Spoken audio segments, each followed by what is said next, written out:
আপনাদের একটা গুরুত্বপূর্ণ তথ্য দেব। আপনারা হয়তো অনেকে জানেন, অনেকে জানেন না।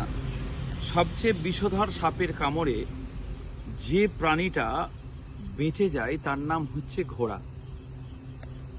একটা কিংকোবরা হাতিকে কামড়ালে হাতিও মারা যাবে, বিষধর তো সাপ।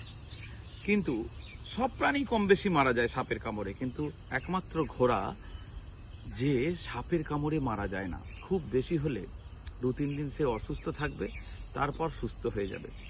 আরও একটা আশ্চর্যের বিষয় হলো, আমাদের সাপের কামড়ে আমাদের শরীরে যে বিষ ঢোকে, সেই বিষ দূর করার জন্য যে ইনজেকশন পুশ করা হয়, এই ইনজেকশনও কিন্তু ওই ঘোড়ার শরীর থেকেই তৈরি হয়।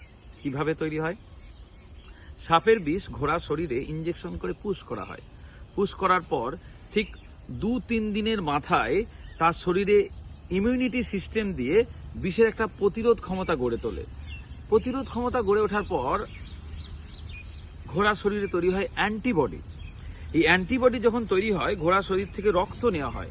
রক্ত নিয়ে লাল অংশটা বাদ করে দিয়ে দেওয়া হয়। সাদা অংশ যে প্লাজমা, সেটাকে দিয়ে তৈরি করা হয় অ্যান্টিভেনাম। আর এখানেই রহস্য, এই অ্যান্টিভেনাম দিয়েই কিন্তু সাপে কামড়ানো রোগী জীবন ফেরানো হয়। বুঝতে পারছেন?